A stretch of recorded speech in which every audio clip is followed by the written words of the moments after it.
Hello and welcome once again to one of our episodes in Interesting Stories in the History of Diagnostics with Mickey Yurday for Halteres Associates, and I'm going to talk about saliva.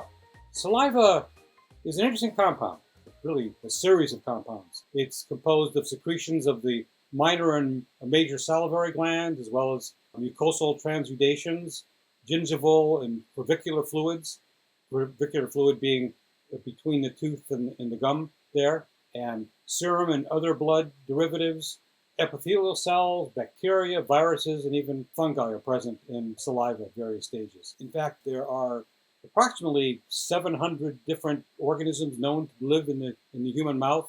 Saliva is a complex fluid that also contains a number of hormones and proteins of various types, enzymes and antibodies. For instance, in particular, IgA, one of the early components of defense against microorganisms in the mouth. Cytokines, antimicrobial constituents associated with a variety of disease states. There have been a number of commercial tests developed using saliva as a sample. These include things such as drugs of abuse and drugs used in pain management that can be used in a pain clinic, detection of certain hormones like cortisol and melatonin, and one of the most popular uses of oral fluid is HIV self-tests at home. And that's because the antibodies from HIV actually slip into the mouth through that clavicular fluid and can be detected as a result. There's a lot less of it than there is in blood, but enough to be detected, whereas the virus doesn't move through that same stream. For quite some time, the Dental Society in the United States in particular has been interested in the use of saliva because they are interested in the possibility of creating a series of diagnostic tests that could be used in a dentist's office. That's a fairly interesting expansion of the things they would normally do with their patients. So there have been a number of attempts to look at, for instance, oral cancer and being able to detect it early in the dentist's office itself. We actually had an opportunity to work with David Wong at UCLA in this capacity. We published a paper with him back in 2009 about the application of saliva. So one of the things that people in the dental community have been looking at is the possibility of actually looking for specific organisms in the mouth associated with specific disease. For instance, been reports of organisms associated with pancreatic cancer and with lung cancer that have been done in David Wong's lab at UCLA, which is kind of interesting because it's not likely that the organisms detected are involved with the pathology.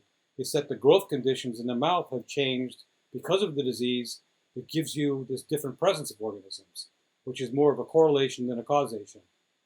Kind of interesting. The point being that there are probably many ways to think about collecting samples from the human mouth and detecting organisms or metabolites or other components which are indicative of a disease state, even if it's not the cause of it.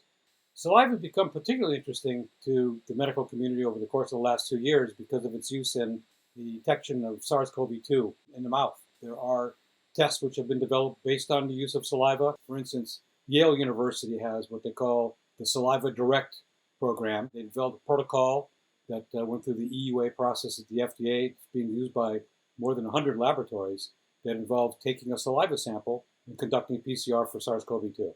A number of other companies are working on that as well. Something very interesting that's occurred quite recently, though. There had been concerns in the past about the possibility that saliva might not have quite as much SARS-CoV-2 as does, for instance, a nasal swab. And there are rivalries back and forth on that in the literature. But more recently, what's interesting is the possibility that the Omicron virus may be more easily detected in saliva than in a nasal swab. A report recently came out from Yale University, Ann Wiley there and others, and seems to indicate that saliva might be the place you'll find it before you find it in the nasal swab. Very interesting. As we get different variants of the virus, who knows what new things we're going to learn. So that means that as a result of SARS-CoV-2, there's probably more saliva detection being done right now than has ever been done before, just because of the sheer numbers of tests being performed for SARS-CoV-2. And I think what we're going to see is a resurgence in interest in saliva. And people will be looking for things there that they probably haven't looked at before.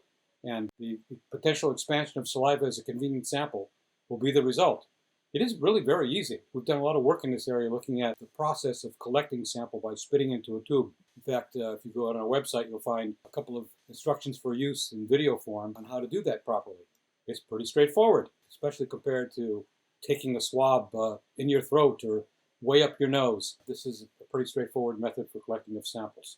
So we'd love to see that applied to other things, both in laboratory settings and also in clinics and then at home. So don't be surprised if in the not too distant future you wander into your drugstore and find a shelf filled with saliva-based detection kits that you can take home and do many different things. I think we're going to be surprised at the different types of diseases and health conditions we're going to be able to do with a simple spit into a tube and a simple test performed right after. Look at your health, look at your possibility of having a particular disease, monitoring something you've already got. Who knows where saliva is going to go? So thank you once again for listening to another of our episodes of Interesting Stories in the History of Diagnostics. This is Mickey Yurday for Halteres Associates. Thank you very much, and I'll talk to you again soon. Bye.